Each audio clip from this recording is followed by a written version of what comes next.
보통 근로자들은 월급을 받기 때문에 수입이 일정하죠. 하지만 자영업을 하는 개인 사업자나 영업이나 강의 같은 일을 하는 프리랜서들을 보면 수입이 불규칙합니다. 수입이 일정하면 다음 달에도 얼마가 들어올지 아니까 계획을 세워서 저축을 하기가 쉽습니다.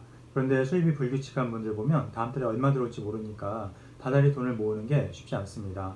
오늘은 이렇게 수입이 불규칙한 분들을 위한 통장관리법을 알려드리도록 하겠습니다. 안녕하세요. 이일영TV입니다. 제가 지난 15년 동안 금융 전문가로 활동하면서 터득한 투자 원칙을 집대성에서 쓴 책 1등기업 주식을 사라, 다들 한번 사보시고 저랑 같이 210억 될 때까지 쭉 같이 가보시죠.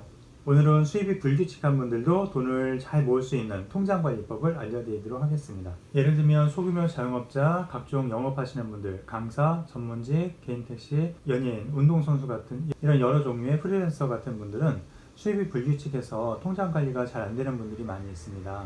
돈을 많이 벌 때도 있지만 근로자들에 비해서 저축을 많이 하지 못합니다. 왜 돈을 모으지 못하는가 보면 다음 달에 얼마가 들어올지 잘 모르니까 돈을 다달이 떼서 붓는 게 어렵다는 얘기를 하십니다. 맞습니다. 다음 달에 수입이 확 줄어들면 유지를 하지 못할 것 같으니까 섣불리 시작을 못 하시는 거죠.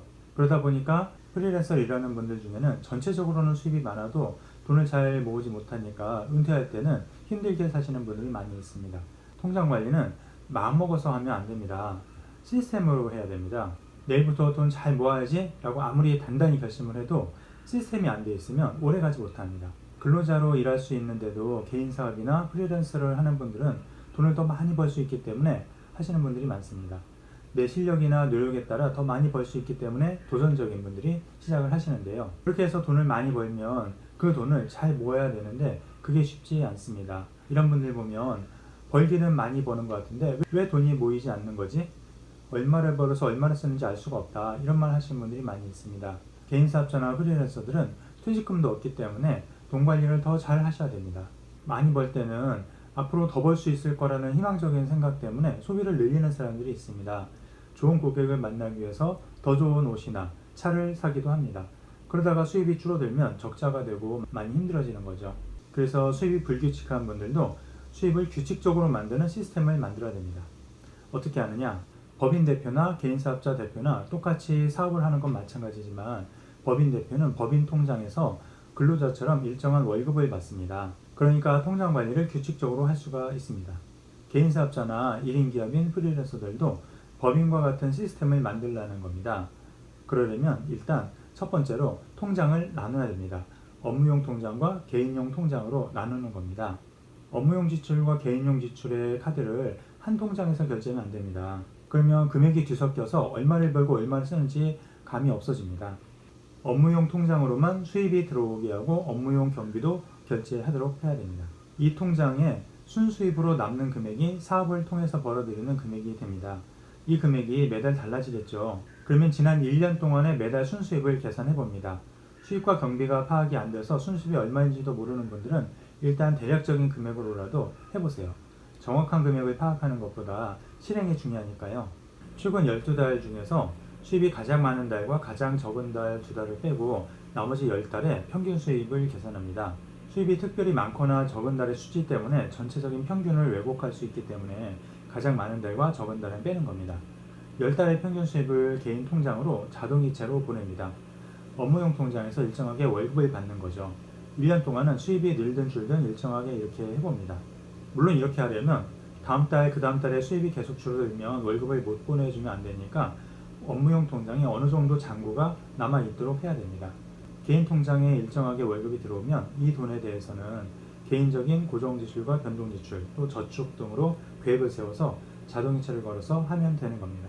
지출도 업무용 지출인지 개인용 지출인지를 구분해서 업무용 지출은 업무용 통장에서 결제되도록 하고 개인용 지출은 개인 통장에서 결제되도록 하면 됩니다.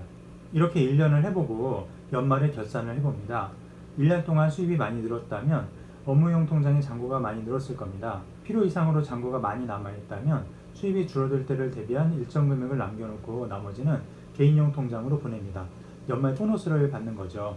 그러고 나서 지난 1년 동안의 월별 순수입을 다시 계산해서 다시 가장 많은 달과 가장 적은 달을 빼고 10달의 평균 수입으로 내년부터 자동이체 금액을 올립니다. 그러면 연봉이 올라가는 거니까 저축 금액도 비례해서 더 늘리면 되는 겁니다. 만약 수입이 줄었다면 자동이체 금액도 줄여야 되겠죠. 그러면 불필요한 소비나 고정 지출도 좀 줄이고 저축 금액도 줄이면 됩니다. 프리랜서 중에는 특정 기업과 전속 계약을 해서 계약 기간 동안은 일정한 급여를 받는 분들도 있습니다. 대신 계약 기간이 끝나면 수입이 없어지는 거죠. IT 분야의 개발자분들 중에는 이런 분들이 많이 있는데요. 이런 분들은 4대 보험을 안 떼고 3.3%만 세금을 떼고 받으니까 같은 분야의 근로자들보다 많이 받기는 하는데요. 이런 분들은 근로자처럼 계약 기간 동안은 일정한 급여를 받기 때문에 굳이 업무용 통장을 따로 만들지 않아도 됩니다. 대신 수입이 없을 때를 대비해서 비상예비자금을 충분히 갖고 있어야 되는데요. 보통 근로자들은 월평균 지출의 3배 정도를 비상예비자금 통장으로 갖고 있도록 권장하는데 이런 분들은 6배 정도의 비상예비자금 통장을 갖고 있도록 할 필요가 있습니다. 그리고 이런 분들은 퇴직금이 없기 때문에 많이 번다고 많이 쓰면 안 됩니다. 많이 벌 때 많이 모아놓지 않으면 안 되는 거죠. 오늘은 수입이 불규칙한 분들을 위한 통장관리법에 대해서 알아봤습니다. 제 영상 도움되셨으면 구독과 좋아요, 알림 설정과 댓글도 많이 남겨주시면 감사하겠습니다. 지금까지 이혜영TV였습니다.